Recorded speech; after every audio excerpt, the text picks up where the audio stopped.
The sequence is as familiar as it is clinical. An incident occurs on a construction or demolition site. A structural failure exposes systemic negligence. A plume of dust blankets an entire residential neighbourhood. A company is caught with its hand in a proverbial cookie jar. A worker is sent to work at a site and arrives to find there's no job. Or, in the most tragic cases, a worker doesn't go home to their family at the end of a shift. And what follows is entirely predictable. The health and safety executive investigates. Agencies shrug their shoulders.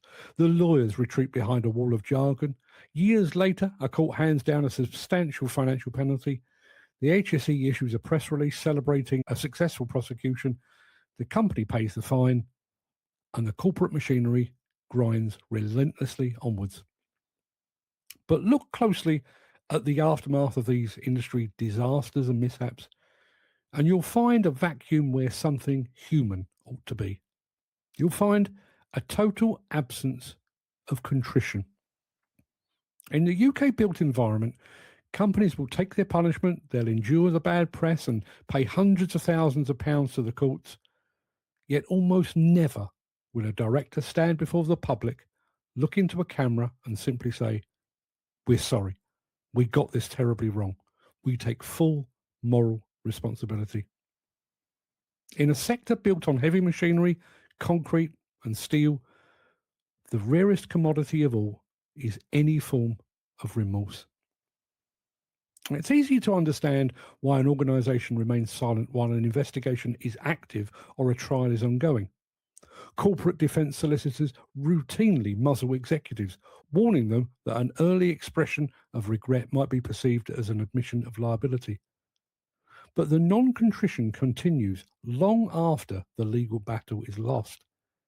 Even when a construction firm is prosecuted, found guilty, and thoroughly condemned by a judge, that silence persists.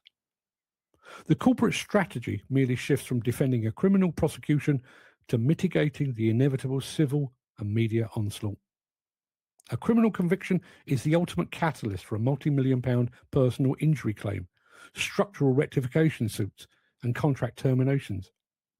If an executive offers a heartfelt apology at the foot of the court steps, corporate insurers view it as an act of self-sabotage. Professional indemnity and liability policies often contain strict clauses forbidding any admission or statement that could compromise the insurer's civil defence. Consequently, the muzzle stays firmly attached long after a guilty verdict is delivered. Nowhere is this lack of remorse more starkly illustrated than in the tactical deployment of corporate restructuring.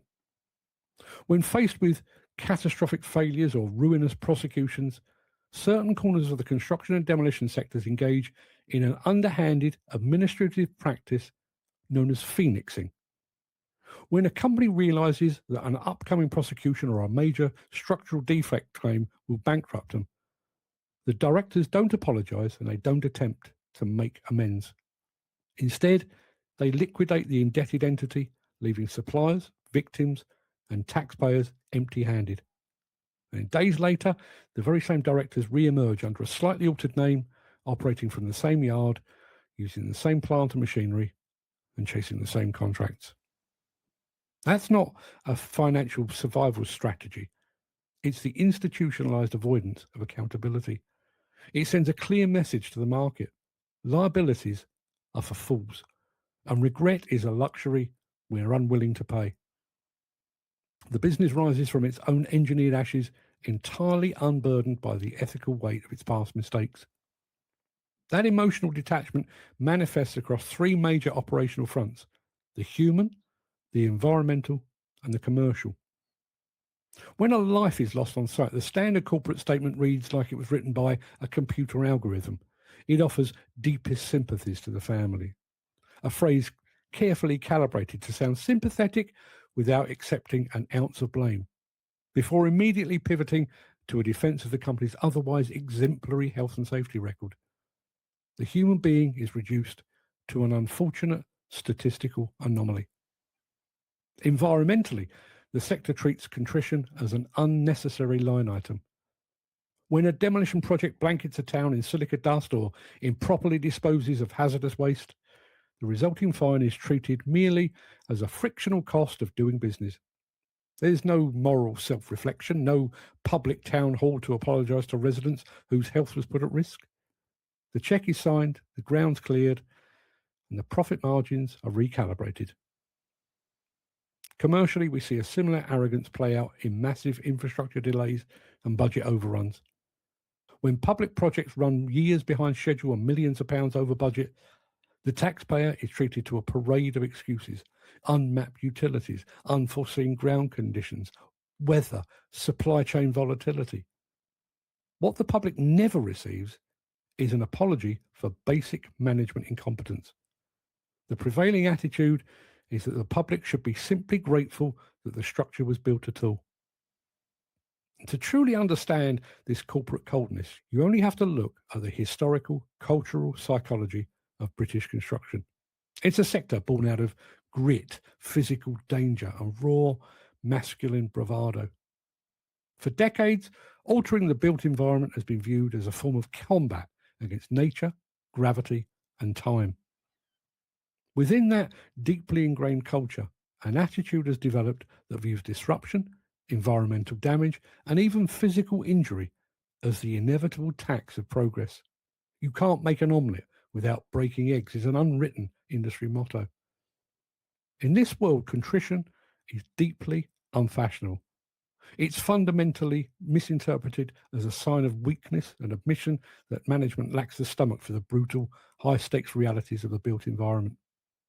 Leaders within the sector would rather be viewed as tough and unyielding and pragmatic than accountable or human.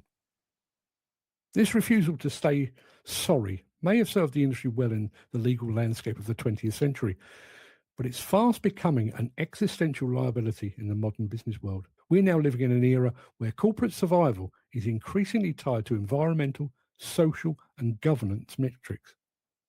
Procurement boards, local authorities, and tier 1 developers are no longer just looking at a tender's price tag.